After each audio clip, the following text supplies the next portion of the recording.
Well, hi everybody, and welcome back to another episode of the Rocking Midlife podcast. Whether you're listening in or watching us on YouTube, please make sure to hit that like button and subscribe and share it out so that others get to hear this amazing guest that I have here today. So I want to welcome, before we go any further, Sheree Clark. Welcome. Hello, thank you for having me. It's a pleasure to be here. I'm so excited to be here. So before we get going, I'm just going to read this little comment about, just gives you a little glimpse of who Sheree might be. As a midlife courage coach, which is such a cool term, I believe it takes guts to live the second half of your life for you. I help women to identify and reach goals that they may have set aside, as well as any new aspirations they may have. Now, I love this because it's so close to my own mission too. And when Sheree and I first connected about a month ago, it was just like instant love. So Sheree, tell us where you're tuning in from, and tell us a little bit more about you. I am coming to you smack from the middle of the United States. I am in Des Moines, Iowa, and Des Moines is the capital of the state of Iowa. It's an agricultural state. It's the biggest city, and it is landlocked. Right today, the day that we're talking, it is cold, and we're having a cold snap. But the people are warm and friendly, and I'm in a good mood, so it's a good place to be. Oh, that's so cool. Before we pressed record, Cherrie was telling me that it's actually snowing there, which is, this world's so amazing because I'm standing here sweltering in summer in my little office, and she's there with the snowflakes going outside. Don't you love technology? Well, what I love is that pretty soon we'll be flip-flopped, and I'll talk to you when you're wearing a sweater and I've got flip-flops on. Yeah, that's absolutely true. And one thing about Australians and New Zealanders, we don't actually do central heating. Like, that's quite a prestigious thing to do type thing, So most of us come our winter, even though we don't get the snow that you get, not up where we are in Auckland, we just tough it out. We freeze, basically. Well, I'll pick my time when I come to visit. Yeah, do so. Trust me, do so. You'll want that. So tell me, what does it mean? What is a midlife courage coach?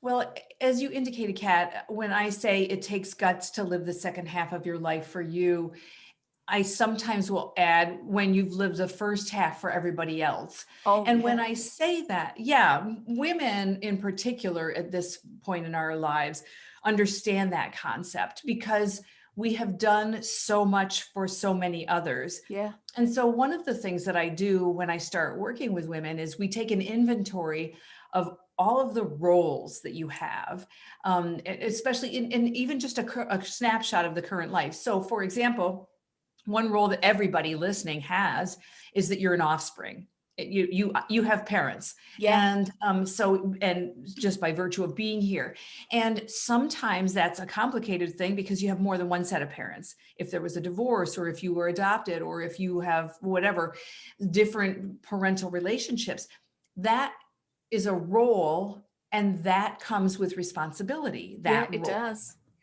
And so there are so many other roles that we have: spouse and parent and employer, employee, best friend, volunteer, all of those things.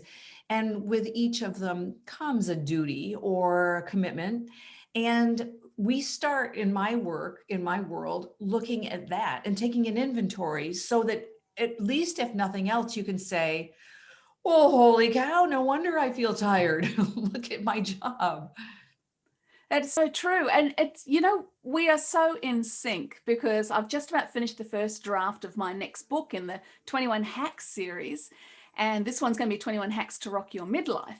And I talk about exactly that, the amount of roles that we've had as women by the time we get to midlife, serving other people. And that's not necessarily a bad thing. I mean, we served our children and raised our children and did what we need to do in our households and with our partners, and then working for our bosses and everything. But midlife really is a time when we kind of stop and go, what now? Isn't it? Do you find many women sort of come to you with that whole, like, what do I do with myself now? Who am I? And what do I do next? Certainly, especially when you think about it, when a major role is complete, let's say empty nesters, you've launched your kids and now you no longer have that. or you were caretaker for parents and your parents have passed. Yeah. You were a spouse and the marriage ended in a dissolution, or you're a widow. When your roles have changed, sometimes by your own design, but oftentimes not, Yeah.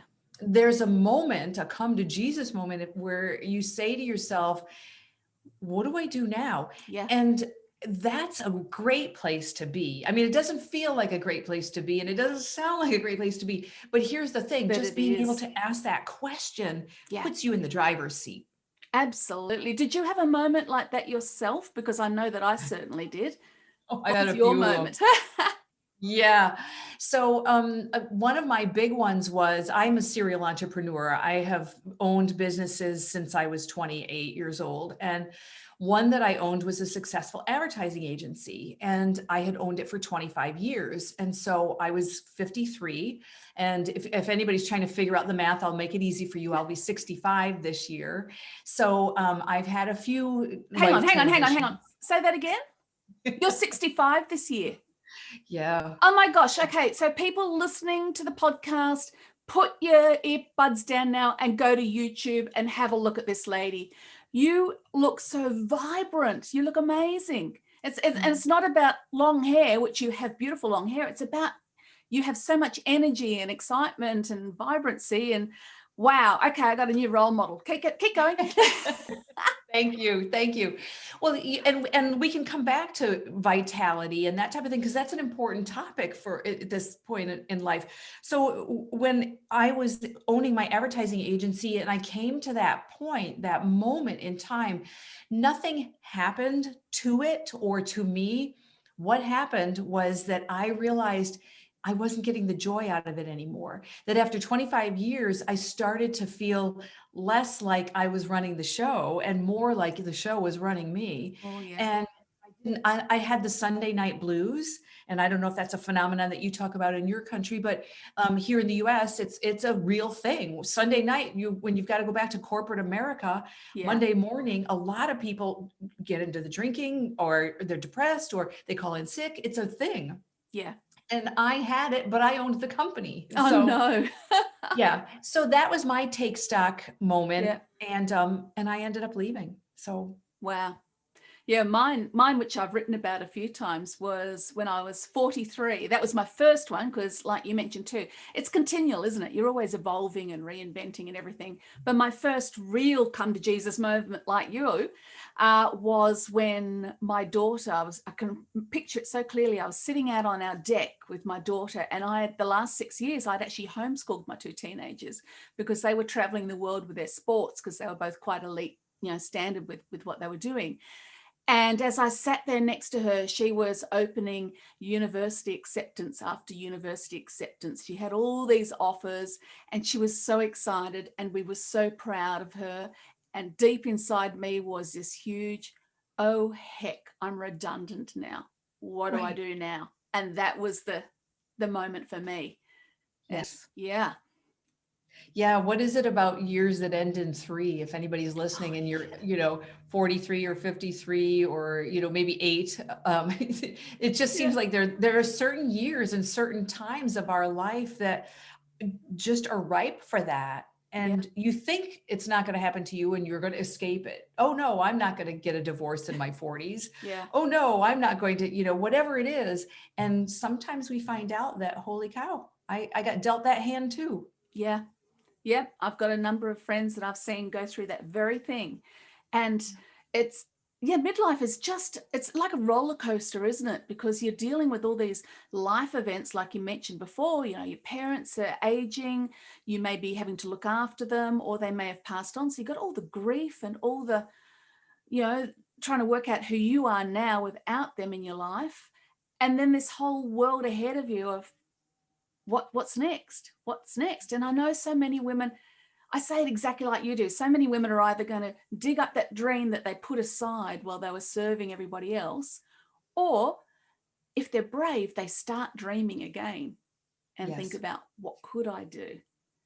Well, when you were saying the pressures that are on us, and the changes, the other part of it, I think, is urgency. Yes. And especially at this point in life, my mother passed at the end of last year. Oh, I'm And sorry. there's that, when something like that happens, there's that moment of the whole realization of your own mortality, Yeah. and the looking at, if I'm going to do whatever this thing is, it needs to happen now. And this thing can be change a career, get in or out of a relationship, whatever. But it could also be something less magnificent, if you will. It could be something as simple as start taking care of your body and your heart if heart disease runs in your family. Yeah. Or start being serious about fill in the blank, whatever it is. If you know your drinking has maybe gotten out of the gray zone and into the red, dealing with those kinds of things. And there's a real pressure on us for that. That's really, that's a great point to make, because I know we often look at the big amazing midlifers who started out their amazing businesses, like the Vera Wangs and the Martha Stewarts and all of them, and go, look at these people, look what they've done starting at midlife. But that in itself can be overwhelming for the average women who, like you said, their big moment might be, actually, I need to take care of myself now, and going forward, Yeah. that's going to be my thing. So it doesn't have to be world changing. It might be as simple as that, or as simple as, actually, I'm really going to determine in this next season to make some really close girlfriends, and lean into that, because I know loneliness is such a big part of midlife too. Yeah, I love that. I love that. So what are some of the keys, some of the tips that you tell your clients? I mean, I know that there's so much, but what are a couple of the real strong, pertinent tips that you might tell your people? Well, one of them is to not should all over yourself, because we get into that. And, that tends to be a lifelong thing, particularly, again, women, caretakers, Yeah. perfectionists. We can spin all the plates, bring home the bacon, fried up in a pan, and never let you forget you're a man. That was a commercial that was popular here in the US in the 70s. So we have that. So that's one part of it.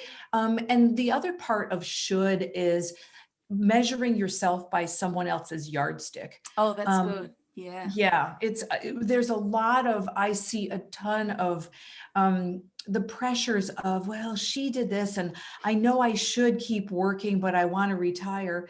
Honey, if you want to retire and you've got the wherewithal, why would you keep working? Yeah. Why wouldn't you pursue the things that you want to pursue? And so I think that would be a first place to start, is don't should on yourself. Yeah, that's brilliant. You're talking too about you touched on your comparing too.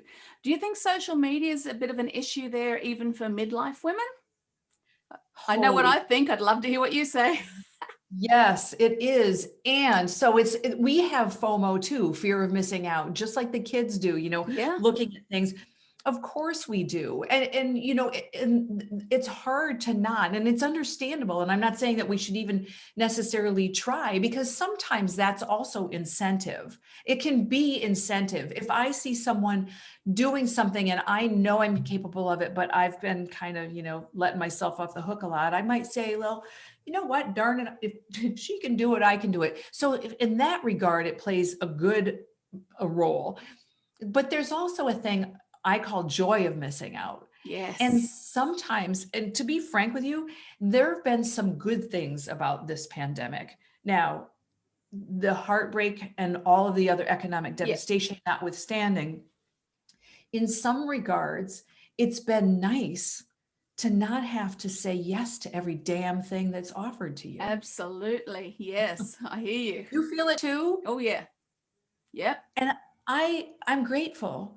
I'm grateful sometimes that I don't have to make up a story about Friday night and why a bowl of popcorn and a movie sounds like a darn good idea to Yeah. me. It's so So true. Yeah, I hear you. It's the same down here. I mean, like you said, we know how devastating it is, but it's also caused people to pause, hasn't it? And actually go, actually, how was I living? Do I want to keep living like that? And it's given them that chance to kind of have that time of reflection. And yeah. yeah, and I hope that the changes last. For Hmm. example, I used to eat out in restaurants, not because I can't cook. I taught cooking. I'm good in the kitchen, but I have a lot of friends and I'm single. And so I'd go out to eat with my friends, and that's what we did. We went out for drinks or we went out for lunch, and we can't do that now. We're still Yeah. shut down, and I don't know what anybody's listening situation is, but I've only ordered carry out, and we're coming up on a year here in the US where we've had our lockdown. Yeah. I've ordered carry out or delivery 5 times in 1 year. That's not very much, Yeah. which means I have been doing all of my own food preparation at home, which I got to tell you is a hell of a lot healthier and better on my pocketbook. So, Yeah. there's good things about that. Yeah. Absolutely. Totally hear you. So tell me a little bit more about the courage concept. What do you say to women to help them, lean into that courage? Well, we've talked a little bit about the should thing. So that's a big part to have off the table. Yeah. That's part of it. The other thing is I suggest that what we do is we start looking at our own histories, look at our own patterns. That just like when you have a computer issue and you've got a lot of things, and maybe you uninstall the software and then you reinstall it, and all of the settings have gone back to default. We have a default too, and we have default behaviors and default ways of being. And when we can identify those and realize whether or not they've served us or not served us, and in what ways, then we can make adjustments, tweaks, modifications to that way of being. But it isn't until we start looking at our own past and our own history and the lives that we've crafted for ourselves up until this point, and say, you know what? Part of the reason why I'm in the pickle that I'm in right now is that I don't make decisions rapidly. I sit on them, and by the time I make the decision, the opportunity is gone. Yeah. That's a sad thing to realize, but damn, it's a good thing to realize, because then you can nip it in the bud. Yep. Or if there's some other behavior, if one behavior that you have is that you have to check in with everybody else because you can't make the decision on your own, good to know that. Then you're in the driver's seat. You can decide to stay on that course if you want to, or you can decide that maybe there's another way of doing this. And then once again, you're empowered to decide, well, if I'm going to do it a different way, what does that way look like? So looking in the rearview mirror is important in terms of knowing what you want to be in the windshield. I love that expression. Can you just say that again? I think we need to get a quotable quote out of that. Say that again. I think that looking in the rearview mirror is important in terms of being able to frame up what you want to see in your windshield. That is fabulous and so true. I do an exercise, which I'm sure you probably do with people, like, the wheel of life. That Zig Ziglar one, and we create a whole life audit out of it, and it's such a brilliant way, isn't it, of stopping, looking where your life's at now, looking what your past is, and then taking the time to go, well, actually, I don't want to do that going forward, or I do want to do that. But so many people kind of don't take that time to stop and look at their lives like that, do they? And that's where, midlife is great, because often, like we've said, that's the big crossroad that you kind of smack into. It's like, oh, I've got a choice. I can just keep doing whatever and drifting through life, or I can do these things. Look at my past, look at my patterns, look at my actions. Yeah. And that's a good reason to do things like journaling as well, to be able to process those thoughts and feelings. Clearly both you and I would say the best way and place to process your thoughts and feelings is with a coach. Yeah. Because you can have someone who is invested in your success, but doesn't have a horse in your race. So I love that. You've got some great sayings, girl. Seriously. That's a good one too. So but it's so true. Think about it. When you are trying to make a big decision and you go to a friend for support, if the decision affects you in a way that might affect that relationship, it's really hard for that friend to be objective.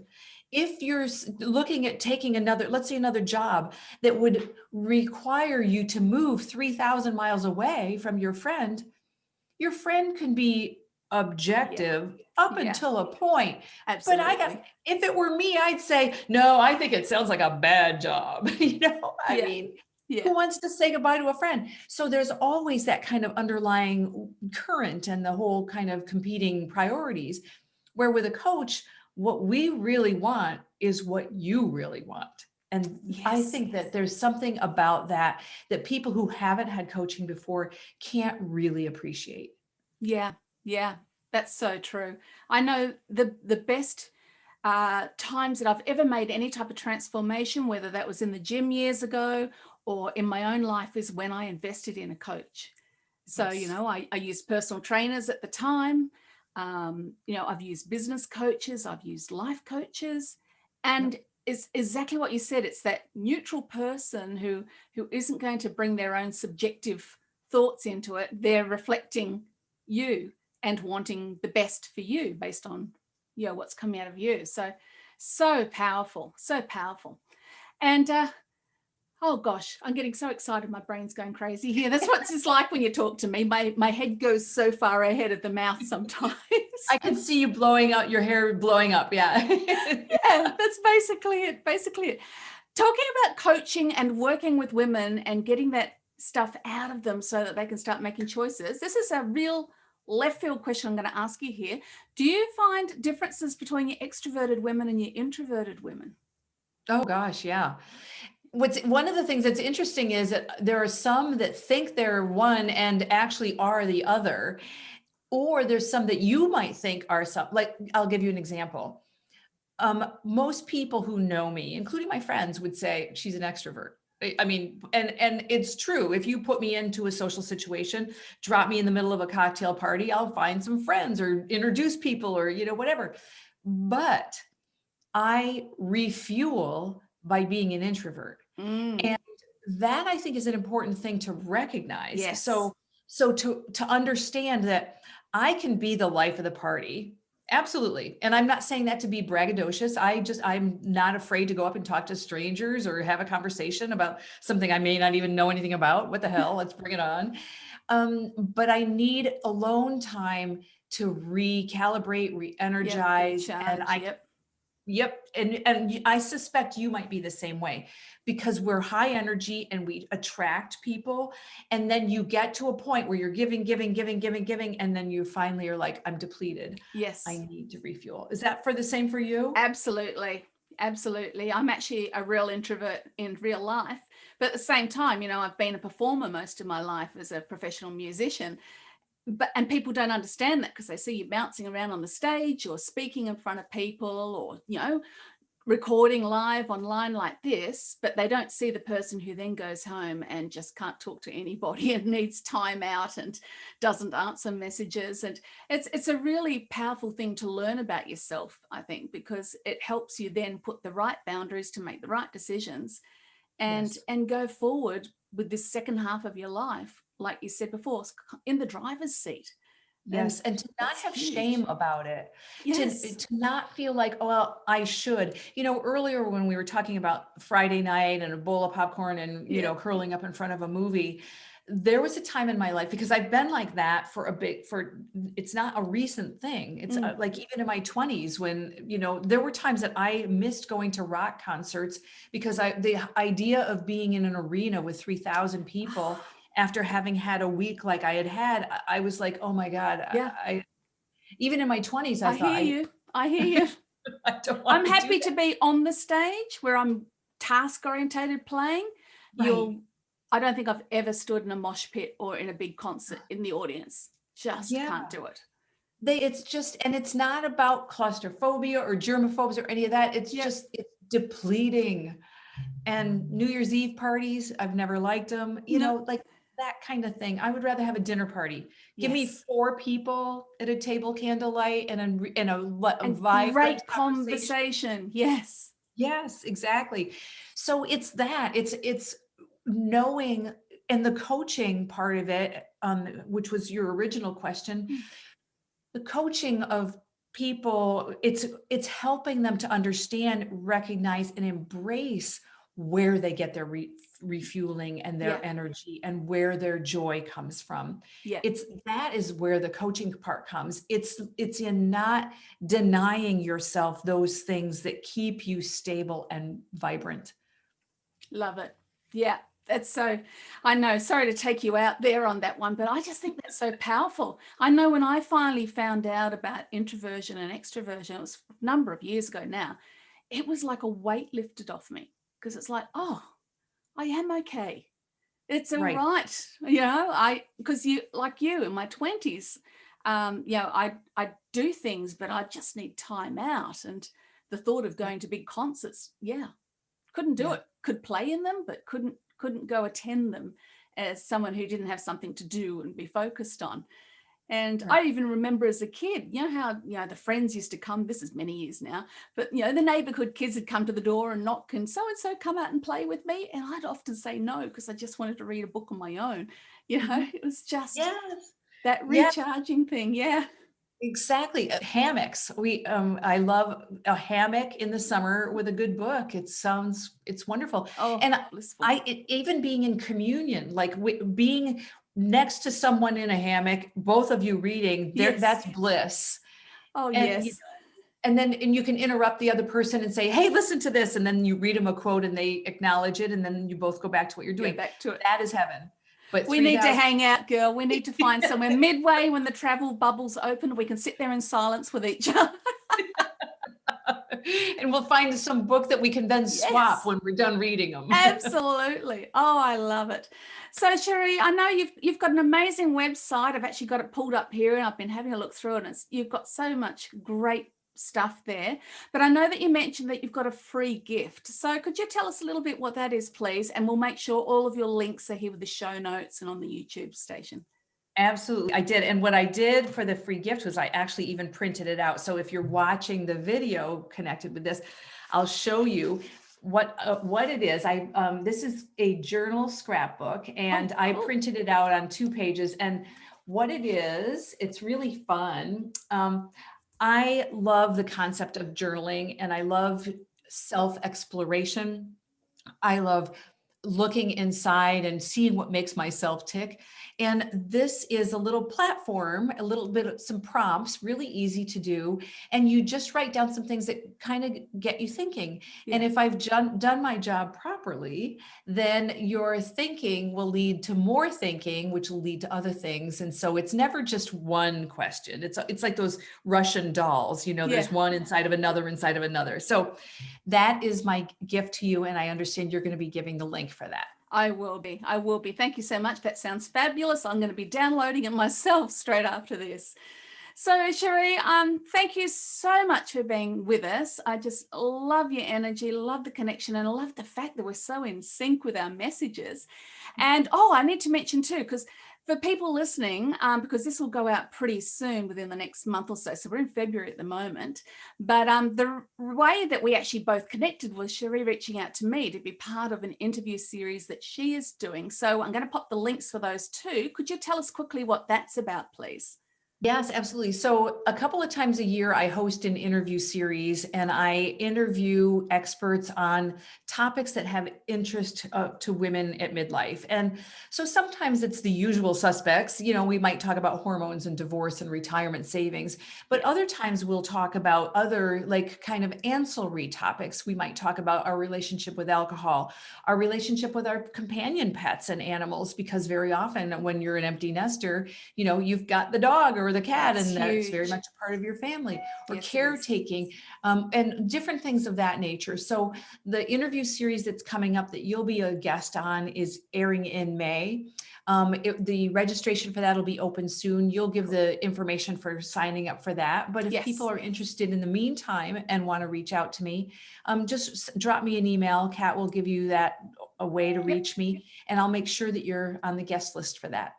That's brilliant. Thank you. I mean, for everyone who is listening, go grab Sheree's resources. I have resources listed as well. So at least if you're on one of our mailing lists, you'll definitely get all the details, because I will be advertising that series as well. So final comment, Sheree, what is one gem that you would like to leave to these midlife ladies who are listening in? Putting you on the spot here. No problem. Whatever it is that you're thinking right now, whatever mind thought bubble popped into your head during this conversation was a prompt. It was, there's a reason that you're here, that you heard whatever it was you heard today that created or stirred an emotion within you. Act on that.